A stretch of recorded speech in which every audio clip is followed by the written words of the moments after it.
Hey, we're back with the Screen Team being joined by Guy.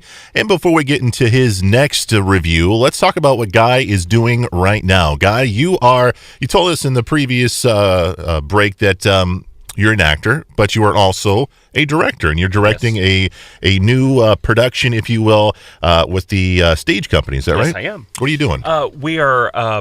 We have just begun rehearsals. We're currently in production for 12 Angry Men. Mm-hmm.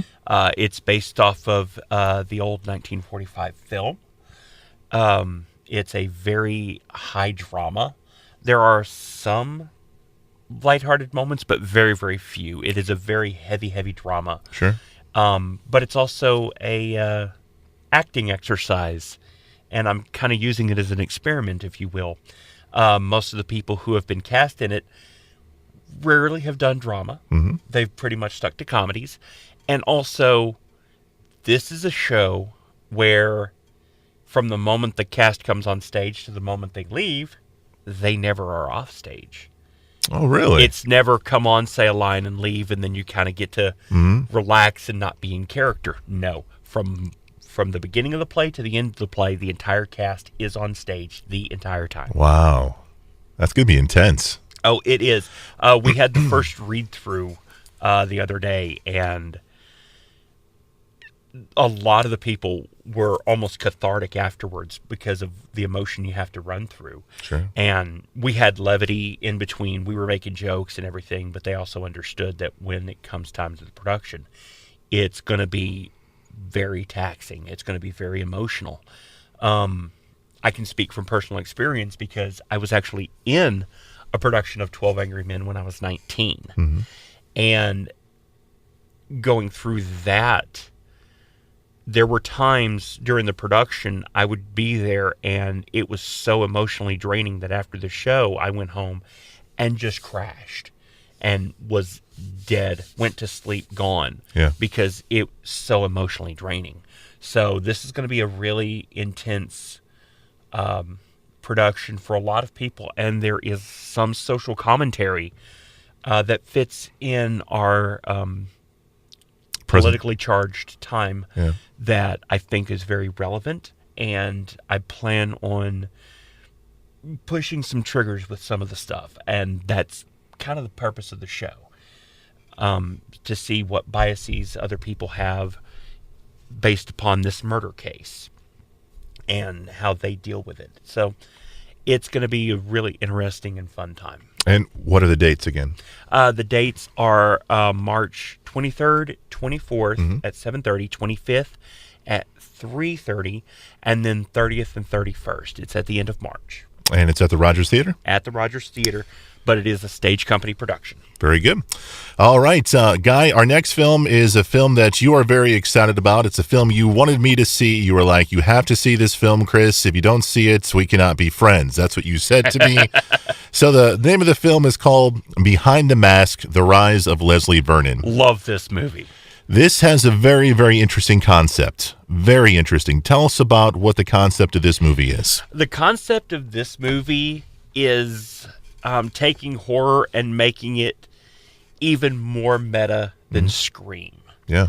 What it is essentially is a documentarian is following a mass murderer who has the historic backstory and the legend and everything. It's following him, but he's just a normal guy. But he shows you for like when you're in movies and Jason is walking and you're running and he still gets in front of you. He shows you exactly how they have cardio to be able to do that, to make it look like they're walking, but they're really sprinting faster than you are. Right. How they set up the kills so that when you're watching a horror movie and the person runs to the barn and sees the body that falls down conveniently, well, no, it was all pre-planned. He knew you were going to be that way. He kind of orchestrated it so that was the place you wanted to run to make yourself safe. You want to grab the first weapon you can find. Well, he knows what weapon you're going to grab because he's already selected which weapons make the most sense. But he's already pre-scored them, so when you try to hit him, it breaks, like they do in horror films. It's really an interesting take. until it turns it on its head, and you actually realize you're in the horror movie, and the documentarian now is not filming the guy making these plans. She's the victim that he's been planning this for all along, and she never knew. Yeah. The concept of this movie, I think, is brilliant. Yeah. I really, really do. I will say, though, the acting in this, no. No. The acting in this movie. The acting is bad. The acting is bad. A lot of these people, it was their first time. Sure. It was amazing. The girl. It was a low-budget film. Yeah, the girl in this film, she actually had a small part in Home Alone. Mm-hmm. I thought that was. she did. I thought that was pretty interesting. And the guy who played Leslie Vernon, this was his first film. Isn't that correct? And I actually thought he did a good job. Oh yeah, he really did. But the little subtle fan nods to horror film, fantastic. They talk about a dude named Fred who's so good at killing that he even haunts people's dreams. There's a guy named Jason, he made people think he drowned in a lake, but now he's really, really into camping. Mike, he terrorized Illinois, but he did it on a low budget. He stole a Halloween mask to make it work. That kind of thing. When you're seeing a certain house where people think it's haunted, turns out it's 1428 Elm Street, Freddy's house, and the guy who's living there flips off the camera because he's mad at these people always coming around. Well, that's Kane Hodder, who played Jason. I didn't know that. That's cool. As the documentarian's going along, you see the three girls in the white dresses skipping rope like Nightmare on Elm Street. Sure. It's all these little Easter eggs. Horror Easter eggs that are just... They're love letters to fans like me who really get into this. Yeah. And, of course, you also had Robert Englund in this film. Yes. And I can't remember the lady's name, but Zelda. I'll try to get it for you, Guy. She was in Poltergeist, wasn't she? Yeah, she was in Poltergeist. The moment you mentioned it, my brain went blank. Zelda Rubinstein? Yeah, Zelda Rubinstein. Okay, there you go. There you go. But yeah, like you said, there's a lot of nods, a lot of Easter eggs to fans of horror in this film, and it's definitely special. And the concept, I think, is when you're in Hollywood and you're looking for something original and something that's different, and you're getting the same kind of thing over and over again. I think this is kind of a breath of fresh air. Yeah, when Hollywood needs something fresh and original, do an independent film from Canada. That's exactly how you do it. That's how you do it. By the way, you watched the film? Mm-hmm. Did you watch the end credits sequence? I believe I did. Which part were you referring to? Where he rises up from the... Yes, I did see that, yes. Do you know why he rose up? Not from supernatural means. Because he was able to...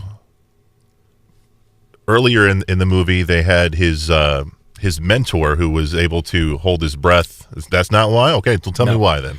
Remember when he was getting prepared for the night, he was putting on the makeup? Yes. What did he say he mixed it with? I don't remember. Flame retardant gel. Is that right? He knew they were going to burn the barn down. He had prepared it so that when they burned the barn down, he was fine, so he could rise to continue the legend. So not only is he a maniac, he's also a genius, is what you're telling me. Pretty much, yes. Well, there you go, man. And they actually make horror movie serial killers a job to aspire to, is the way that they put it forward. Yeah. I want to pass this knowledge on to the next generation so that the next generation can really grasp and gather the knowledge to really make it work. Yeah.